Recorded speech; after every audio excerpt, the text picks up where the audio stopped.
the last time you heard a K-pop idol hit a note that gave you goosebumps live? The key to my destiny.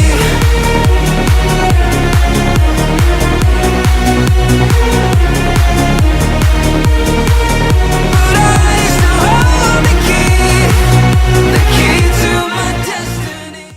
K-pop in 2025 feels like that one friend who used to be the life of the party, but now just plays it safe and sticks to the playlist.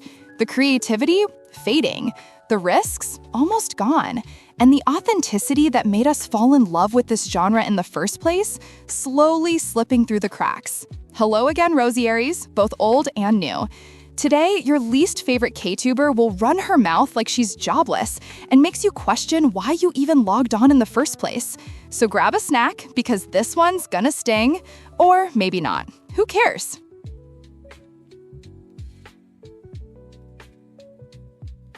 So here's the thing, K-pop doesn't really sound like K-pop anymore. At least, not the way it used to. Back in the day, the genre built its reputation on being unpredictable, genre-blending chaos that somehow worked. One minute you'd get bubblegum pop, then out of nowhere a dubstep break, followed by a rap verse that shouldn't have fit the song but did.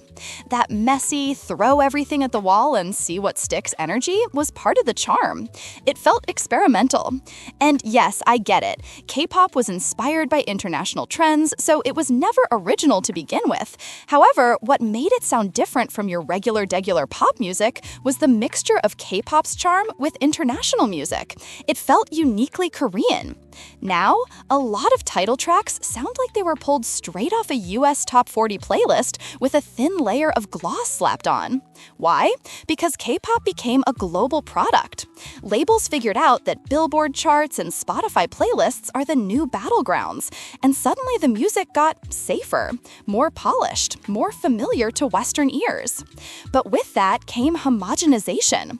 Instead of weird, dramatic, risk-taking tracks that made fans pause and go, wait, what is this? We're drowning in songs that feel like copy-pasted cousins of whatever's hot in Los Angeles or London. It's not that the songs are bad, it's that they've lost that chaotic sparkle that used to scream, this is K-pop, and nothing else sounds like it. And don't even get me started on TikTok. The app has turned music making into a 15-second marketing strategy. Labels don't think about the whole song anymore. They think about the moment, that one catchy line or that one dance move that might blow up in a hashtag challenge.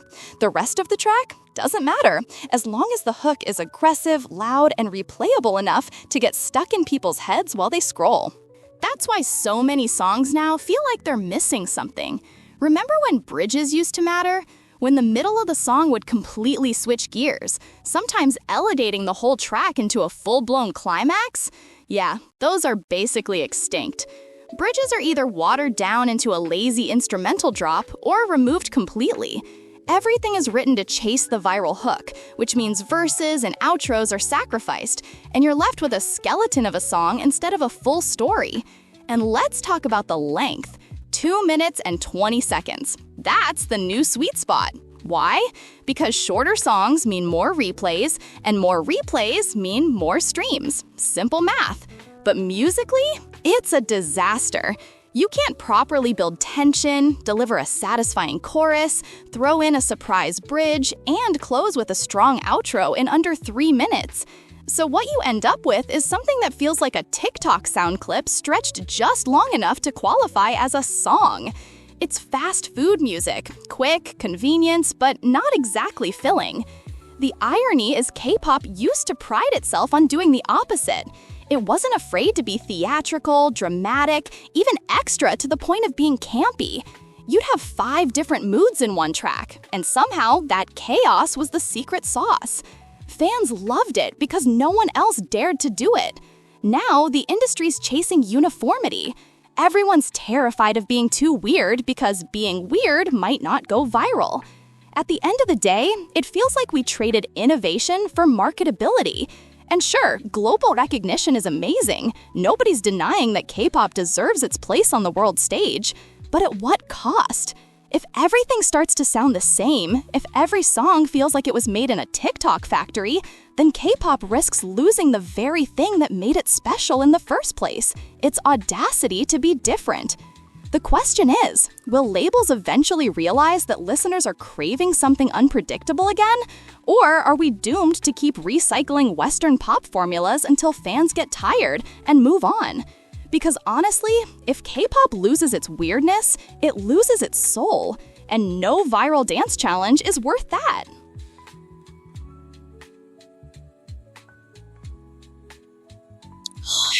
When was the last time you heard a K-pop idol hit a note that gave you goosebumps live? Like, really sing it. No backtrack doing the heavy lifting, no safe falsetto pretending to be artsy. Oh, wait. See, we're in the age of the all-rounder, and while that sounds nice on paper, it's quietly killing the art of specialization.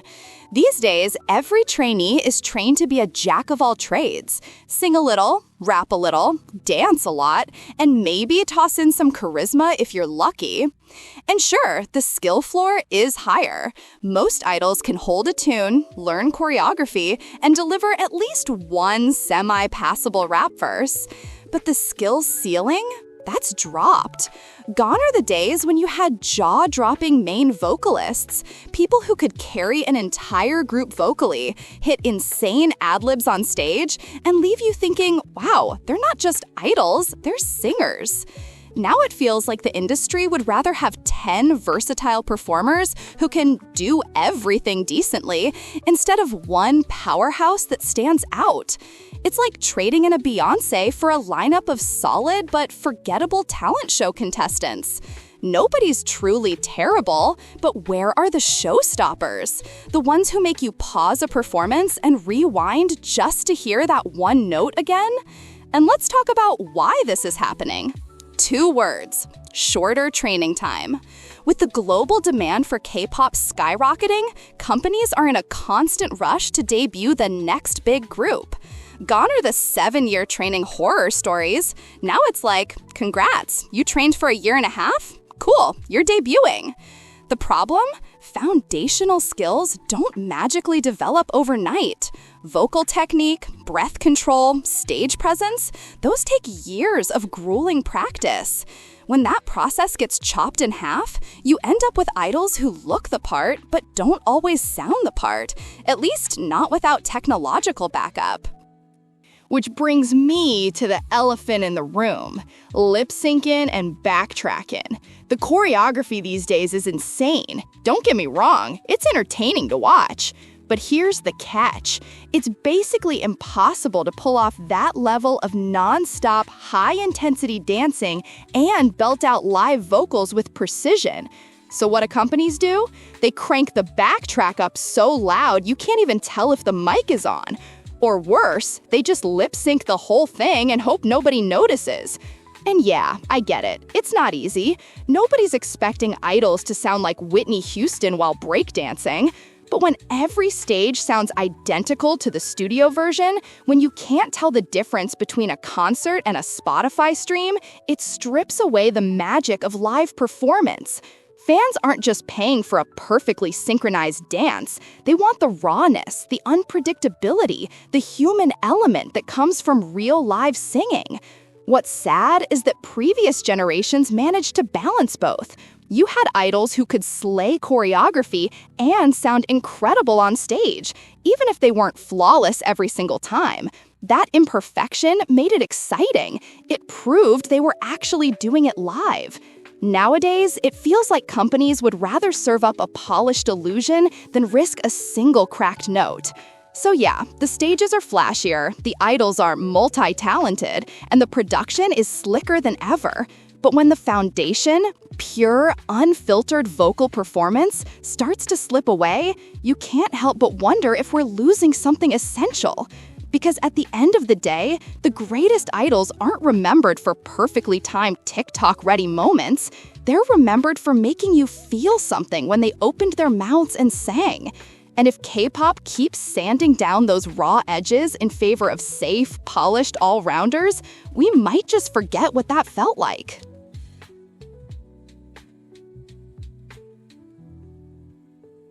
Oh boy, the K-pop industry right now feels like one giant conveyor belt. Every other week, there's a new group debuting with flashy teasers, dramatic lore, and a fandom name ready to go before they even have a proper discography. And at first, it's exciting. You think, oh, fresh talent. But then 2 weeks later, another group shows up, and then another, and suddenly you can't even remember the names of the last 3 rookies you swore you'd check out. The market is flooded. We're not just swimming in idols anymore, we're drowning. This constant wave of debuts doesn't just overwhelm fans, it dilutes the spotlight. Think about it. Even if a small or mid-tier group has insane talent, how are they supposed to compete for attention when the algorithm is pushing whatever shiny new Big Four act dropped yesterday? It's not that these rookies are untalented, it's that they're invisible in a sea of sameness. Fans get exhausted too. There's only so much energy, money, and emotional investment you can pour into groups before burnout sets in.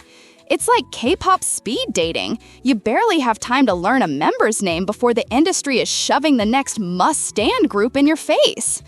And here's where it gets even messier. Concepts aren't really concepts anymore. Remember second gen? Groups were bold enough to lean into the weird. You had retro, circus, horror, sci-fi, candy-colored bubblegum insanity, sometimes in the same comeback cycle. Even if it wasn't your thing, at least you remembered it. Now, the industry has boiled things down to 2 safety nets: girl crush or youthful fresh. Basically, edgy leather fits with heavy eyeliner or pastel skirts with smiley choreography. Rinse and repeat. And because everyone's chasing the same formulas, you get groups that look, sound, and dress almost identically.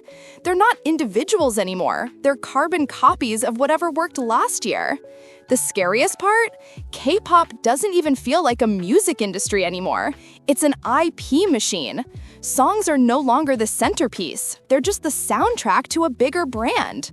You're not just standing an idol. You're standing the vlogs, the web dramas, the merch collabs, the reality content, the behind-the-scenes footage, the skincare brand, and the luxury endorsements. Don't get me wrong, it's genius business. Companies realized idols aren't just artists, they're walking billboards. But somewhere along the way, the artistry slipped into second place. A comeback feels less like an artistic statement and more like a rollout plan for merch sales and Instagram campaigns. And that's why so many groups today feel more like corporate products than actual musicians. Everything is perfectly packaged, sanitized, optimized for mass appeal, but it's also soulless. The spark, the risk-taking, the "this is weird but it works" energy that used to define K-pop, that's fading under the weight of market oversaturation and business-first thinking. The irony is, fans didn't fall in love with K-pop because it was safe, predictable, or neatly branded.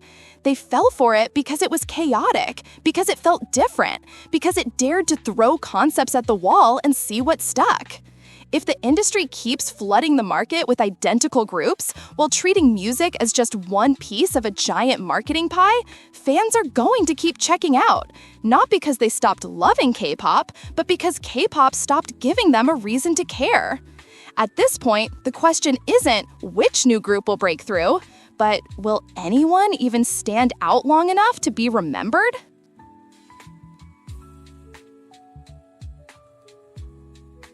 If we're being honest, K-pop fandoms these days are like reality TV shows gone off the rails. They've always been messy, but as the years go by, they're operating on full-blown Judge Judy mode. One slip of the tongue, one offhand joke, one stage where an idol dares to gasp sound out of breath, and suddenly fans are acting like they're defense attorneys cross-examining for a murder trial. And I blame social media for turning fans into 24/7 watchdogs. Back in the second gen, if your fave tripped during a stage, it was just a funny memory, maybe a moment of endearment. Now, that one stumble is clipped, slowed down, put on Twitter, and dissected with captions like, "This is so unprofessional," by people who couldn't survive 5 seconds of the choreo themselves. The parasocial microscope has gotten so intense, idols don't even get to make normal human mistakes. This is why companies have become allergic to risk. They're terrified of fans more than competitors. Forget making music that's daring or experimental. One wrong move, and the fandom itself might bury the group before antis even have a chance. Fans complain, why are comebacks so boring? Sis, because every time an idol shows a shred of personality, someone launches a boycott hashtag. Companies aren't protecting idols from haters anymore. They're protecting idols from their own stans. And then there's this whole cult of perfection thing. Fans say they want raw and authentic, but the second an idol sings live and doesn't sound like they swallowed auto-tune for breakfast, people drag them. Like, hello? They're human. You can't demand vocals that snatch wigs while also expecting idols to hit every note flawlessly while doing backflips. Pick one. Either you want Beyoncé-level live singing or you want Olympic-level dancing. Both at the same time? That's superhuman. The funny part is, fans will drag idols for lip-syncing, but they're the very reason lip-syncing became the default. Companies looked at the backlash for one shaky live note and said, yeah, we're never risking that again. Pump up the backtrack. So now, half the stages you see are basically glorified music videos with a live audience. And fans? They'll eat it up, call it slay, and then 2 days later complain, why don't idols sing live anymore? Like, babes, it's your fault. Like, come on. The imperfections used to be the best part. When a singer cracked a note but recovered, legendary. When a rapper went off beat but kept the flow, iconic. That's what made live stages feel alive, unpredictable, chaotic, real. Now, everything's so polished, it's sterile, and fans don't even realize they've sterilized it themselves. At this point, fandoms don't feel like communities anymore. They feel like HR departments. They're out here writing think pieces and Twitter threads about how an idol's facial expression was problematic during a choreography move. They're issuing performance reviews instead of just enjoying music. And the irony? Half of them can't even sing in the shower without scaring the neighbors. If idols feel more like products than people in 2025, it's because fans built the assembly line.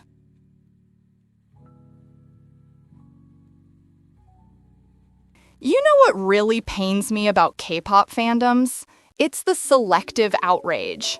Stans will foam at the mouth over the dumbest, pettiest nonsense, like an idol breathing wrong during an encore or wearing the same designer outfit as someone else. But the second a real issue pops up, radio silence. Or worse, fake outrage that fizzles out in 2 days, conveniently timed around comeback promotions. And let's not dance around it. When idols disrespect certain communities, whether it's through words, actions, or straight-up ignorance, it always plays out the same way. Members of that community speak up, not screaming, not dragging, just calmly trying to spread awareness, and immediately the floodgates of hell open. Unhinged stans show up in droves, claws out, attacking the very people who are most affected. Why? Because for them, protecting their faves is more important than actually caring about human beings. The morality gets thrown out the window the second it inconveniences their bias list. It's even nastier when you realize the people doing the educating, those who are informed, who actually try to explain respectfully, get painted as overreacting or playing the victim. Imagine that. You experience the disrespect, you try to calmly explain why it's wrong, and suddenly you're the problem. That's not just disgusting, it's gaslighting at a fandom-wide scale. And let me tell you what makes me sick. The way some fans from the very communities being disrespected will turn around and attack their own, just for speaking up. All to prove they're not like those other X people. It's the desperate need to be the acceptable version of their race, ethnicity, or identity for outsiders. To say, see, I'm chill, I won't complain, please validate me. Yikes, that's not humility, that's self-betrayal dressed up as loyalty, and it's pathetic. This lack of empathy doesn't just make things tense, it drives people out of the fandom completely. Think about it.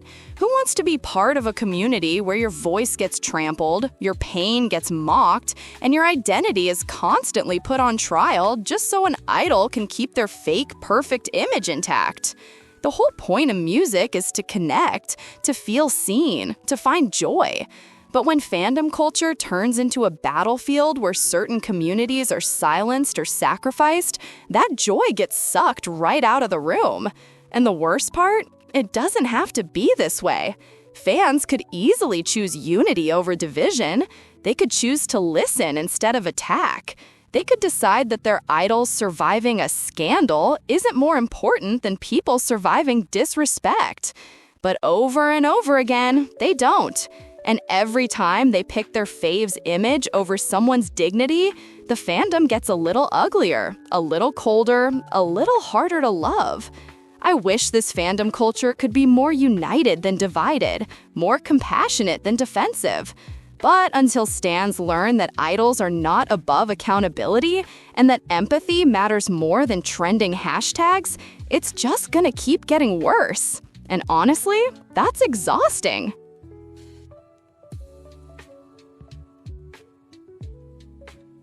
Whether it's about music, scandals, or actual world issues, K-pop stans always find a way to make the community unbearable. It's like they've turned fandom culture into a competition of who can be the loudest, the most self-righteous, and the least self-aware. The joy that used to come from talking about music is gone, replaced with hostility and hypocrisy. I've seen it happen with fans, K-tubers, and regular people who just dared to have an opinion. The second you say something that doesn't align with the majority, suddenly you're toxic, bitter, jealous, or jobless. All because you didn't worship a song or idol the same way they did. God forbid you say a combat was underwhelming, they act like you just declared war. Some of these people are so thin-skinned that one mild critique feels like a personal attack. You can't even make a harmless jokes anymore without being crucified. And don't even get me started on scandals or serious topics. The moment you try to apply critical thinking or have basic media literacy, you're labeled problematic. The irony is insane. There are K-tubers out there who speak thoughtfully, who do their research, who approach topics respectfully, and they still get dragged just because stans prefer to be spoon-fed whatever narrative fits their emotions.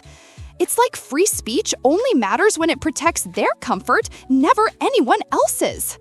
Now let's talk about something even more disgusting: the way some of these people treat humanitarian crises like it's a scoreboard. Let me give you guys a recent example. When I praised South Africa and Kenya for speaking out about the genocide in Palestine, some of the comments were vile.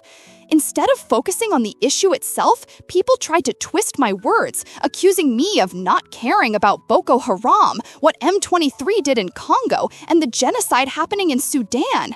As if empathy is a contest and I have to list every tragedy on Earth to prove I'm human. I can't believe that stans are turning this into a competition. In what world is speaking about a serious issue going on makes someone the bad guy?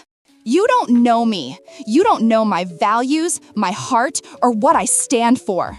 I don't owe you a public statement for every injustice in the world, and I'm not going to play Trauma Olympics just to satisfy your moral ego. Both situations happening in Palestine and Africa are horrific. Both deserves attention. I'm genuinely sorry that the atrocities happening in parts of Africa isn't receiving the same level of media coverage as what's happening in Palestine. I can only hope that one day the media will uncover and expose these horrific realities for the world to see. It's painful to know that justice has failed both sides.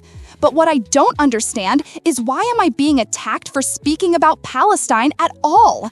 Why is it wrong to care about one tragedy without being condemned for not mentioning another? Compassion shouldn't be treated like a competition. And then, when you do explain yourself, they don't care. They just want to tear you down, feel superior, and act like you're the villain for not reacting the way they want you to. It's sick. Why approach me with hostility? What made you feel the need to attack my character? These people don't want conversations. They want control. You guys really made it seem like it's my fault that what's happening in Africa isn't getting any coverage. All I did was make a community post. That's it. I always talk about specific topics, then move on to the next, like any normal person would. And somehow, that's enough for you to twist it into me being the worst human being alive? Seriously? I'm tired. Tired of the hypocrisy. Tired of being harassed for not speaking on every single issue. Tired of people pretending they care about justice when all they really want is a reason to attack others. Some of you defend your faves when they stay silent, but you'll destroy creators who simply choose peace. Make it make sense. I'm so done with this community. Every single time someone voices an opinion, it's treated like a crime. It's no wonder creators are leaving or taking long breaks. The toxicity is unbearable. It used to be fun. Now it feels like walking through a minefield. I get bullied left and right for nothing, just because people decided I'm an easy target. Congratulations, you've succeeded in making me hate this space.